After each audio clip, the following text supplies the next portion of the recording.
So 5 movies in, Pixar somehow still manages to prove that Toy Story is the most dependable IP. I mean, all 5 Toy Story movies are good to solid.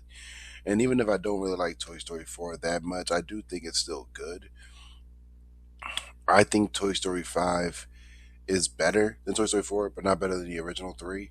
But I do think it's a damn good movie. Like, I thought Toy Story 5 was solid enough that I felt things, and it was still unnecessary enough where it didn't need to be made. But I'll get into why I think 5 shouldn't have been made before it should have at some point. Now, going into Toy Story 5, I think a lot of people had the same question like, did this movie really need to exist? Which, me personally, like I said, not really. But after Toy Story 3, what is like the most perfect ending, you know what I mean? Like, anybody can agree to that, I hope. Toy Story 4 kind of gave Woody a goodbye, which was surprisingly good. Like, the last scene of Toy Story 4 is really good, which is, crazy. But another sequel, just kind of felt like pushing the franchise, and Pixar needed some of those dividends because Toy Story racks in money, whether you want to believe it or not. Toy Story 3, Toy Story 4, both made $1 billion. I'm not doubting that 5 will. There's a lot of competition coming up, but it's still a family movie, and it's Pixar, and it's Toy Story, so it's like three pluses going on there. But I will say Toy Story 5 manages to justify its existence better than I would have thought because it's like it never completely escapes that feeling that the previous films had already provided, which is a satisfying ending. And I do think Toy Story 5 gave us a satisfying ending, but this was like 7 or 8 years ago. So the movie kind of shifts its focus to Jesse, and like as Bonnie like kind of begins to like spend less time with the toys and more time with the little lily pad thing, which is the new quote unquote antagonist of the film. Rather than introducing another toy villain, Pixar kind of explored a much more current day conflict, I would say, which is like the growing role where technology and childhood and whether digital entertainment is replacing imagination and traditional play. I would ultimately say yes, being an adult in 2026, seeing how a lot of teenagers and even small children are just kind of locked into the phone or locked in to the tablets. I kind of had this conversation with my niece where I was like, yo, you are constantly at the phone. You're not eating your food. Eat your food. You push you out to the diner. You know what I mean? Things like that. And it just kind of comes into play. Now, this is definitely a different kind of a Toy Story. Like every Toy Story has a reflected different stage of growing up. Like Toy Story 1 was about accepting the change. Toy Story 2 was about finding purpose. Toy Story 3 was about letting go. Toy Story 4 was about like discovering that new purpose even after you say goodbye. And then 5 was like whether toys still have a place in the world increasingly dominated by technology. And that is a really deep question to ask for a movie like, Toy Story, where the movie is about toys and toys having feelings and toys being relevant and toys being relatable.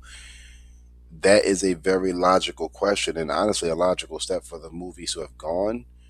But I wish they had gone that route in 4. So what I'm saying is I think Toy Story 5 is unnecessary because it is years too late. I think Toy Story 5 is what Toy Story 4 should have been. I think Toy Story 4 should have tackled this topic more so than 5 should have, because I think 4 came out in a time where this concern was starting to rise more often than it was. And I think in 2026, we've just kind of accepted that as the norm. So I think Toy Story 5 story should have been where Toy Story 4 was at. That's just me personally. Like, I think Toy Story 5 should have been Toy Story 4, honestly. But, instead of asking, like, if children eventually outgrow toys, Pixar asks something a little bit more, like, relevant. Like, what if children stop playing with toys long before they actually become adults? And it does give Toy Story 5 a fresh identity. Like, it does give Toy Story 5 like its own view, its own look, its own feeling, while still keeping the Pixar magic. And I think that gave Toy Story 5 at least the relevance of, you know what, this movie is actually worth seeing. And no, like I said at the beginning of the video, Toy Story 5 is not a bad movie. It's not a bad movie at all. I just think it's unnecessary. And do I like it more than four? Yes, but the other three, no. So it's still the fourth best Toy Story film. But the thing that made me happy most about Toy Story 5 is that it actually put Jessie front and center and giving Jessie that leading role. She has been one of Pixar's most beloved characters since she debuted in Toy Story 2 26 years ago. And yet, she's often been kind of overshadowed by Buzz and Woody because, they're the main two stars of the franchise. She's like the emotional anchor of this story. She carries much of the film's heart. Woody and Buzz are more latched to the side, and then the other toys are latched to the back for real. But I can highlight this shift as like a very good creative choice because I don't think Woody and Buzz need to take the stage on this one. It was nice that this was more Jesse focused. And if you're a big fan of Toy Story 2 and that's your favorite of the original trilogy, I think you'll be satisfied with what you get in Toy Story 5. There was that one scene that really hit me. I was like, dang, bro, like this is crazy. Like that's how hurt, like that's how hit I was at the same time. And it just actually kind of capitalized on everything we'd wondered for 26 years. It's a great story. It is beautiful. And it does debunk a big theory that fans had about Jesse, but that theory kind of could go out the window and it wouldn't matter. Now, on one end, the animation is crazy. As expected from Pixar, the animation is clean, crisp, phenomenal, and to the point. The lighting, the textures, the environment, the expressive character animation, and among the best the studio ever produced, probably. And that's crazy to say because there's a lot of great animation from Pixar, and they are still an industry leader in computer animation. No one has topped Pixar yet, and I just don't think anyone ever will. And that's not necessarily a bad thing. It just shows that Pixar really made 3D animation popularized for movies back in '95 with the first Toy Story, and they are still reigning supreme as far as animation with their style all these years later. Now, I will say where the maturity of this film comes in, where it is a very mature film going into certain things.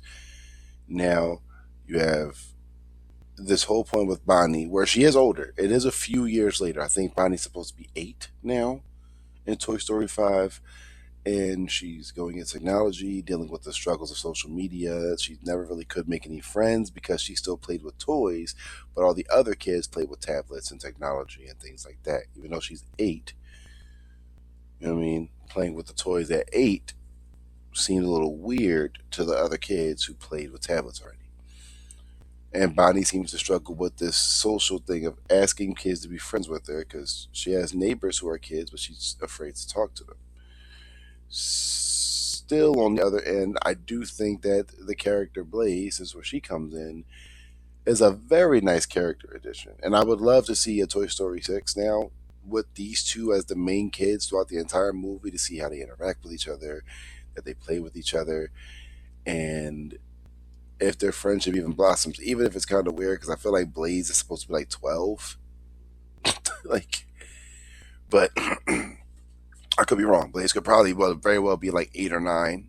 She's just a tall girl for her age. She does give off teenager because she's like got a laptop and she like talks on the phone, and it's very much teenager. But I think Blaze is supposed to be like 9 or 10. Maybe she's like a year or two older than Emily. Bonnie, Emily, Bonnie, and it was interesting. I thought it was funny that like I'm not gonna say anything about where Blaze lives because that's a big spoiler.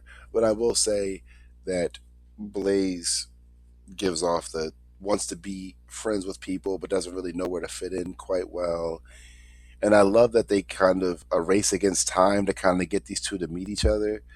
And when they do finally meet each other, it's a little awkward the first time and a little rough. But then they meet each other again at the end, and I was really happy. I thought that it was a nice way for them to connect and be friends. And Bonnie seems to be a little more comfortable with her because I think they understand each other, which works. A lot of friendships work as kids when it's something like that as a dynamic. So it was just a really great thing to see. Like I like that there was a lot more to do with Bonnie in this one. There was a lot more Bonnie development, a lot more Bonnie focus. Where I feel like Bonnie gets more focus in Toy Story 5 than Andy did in the first two Toy Story movies, period. And hell, even the third one, if we're going to be honest. So it was nice that there's a little more focus on the kid character that's supposed to be important to the rest of them. So that's why I would say the movie's a little more mature because she even goes through some internet bullying a little bit because the other kids are like, "Oh, you got toys, ha ha ha," and she's like upset because she likes her toys, but they make her seem bad for that. And the parents get involved at some point and they kind of like block the group chats and stuff like that aside from getting bullied, but she goes through like a little bit of a sad stage. She's kind of afraid because she doesn't know how she's going to be viewed. But then the cutest thing happens after that, and it's great. Like I think Toy Story 5 nailed that topic very well. Pixar is very good at nailing topics like that. So all in all, I think like my biggest criticism is like the movie is good. It's better than many people would expect. It was much better than I expected, but it still felt unnecessary. Or just put 5 where 4 was and maybe get rid of 4 altogether. And that's like a nice little epilogue ish story for Toy Story 3. Like a nice epilogue years later where technology is now involved. And the message at the end of 5 is that toys and technology can get along together, which is a nice thing for Lily Pad and Jesse to get along. And it was very nice because they could have made Lily Pad evil if they wanted to, and she wasn't. She was just very unaware of things that goes on. When she learns that, she kind of circles back around. And it seems like the Lily Pad and Jesse and the toys can all get along with Blaze and Riley together. Now that's a good message. I do think kids and toys and technology can coexist and toys not be completely shut out because of technology. It's just the fact that Toy Story 3 was just the best ending you could have gotten for a franchise that took 15 years. But it was at the time they made so much money off Toy Story 3. I guess they were just like we should do a fourth one because it's money. That's usually what hurts a lot of people is money. So like if you go through Toy Story 3, it was the perfect farewell to Andy. It was the perfect send off for Andy for him to just go to college. You take Toy Story 4, it was the perfect goodbye to Woody. You take Toy Story 5, and it tells another worthwhile story, but it doesn't feel essential in a way, in the same way. It expands the franchise rather than concluding or redefining it, which, in its own way, means that there's definitely probably going to be a Toy Story 6 because let's face it, Toy Story 5 is probably going to make $1 billion. Probably not. Who knows? I still don't know the complete box office numbers for it yet. But I will by the end of the Sunday. So we'll have a final video on that at some point. But 5 films in, Pixar just somehow managed to make another enjoyable Toy Story movie. At the same time, it's hard to shake the feeling that the franchise said everything it needed to say. But they're going to find something else to say with 6. But it does succeed because it's a well crafted movie. That's where it succeeds. But I'd say I do give Toy Story 5 about an 8. I do give Toy Story 5 like an 8. It is a strong Pixar film nonetheless. So if you made it this far, make sure you like, comment, subscribe for more. I'll see you on the next one.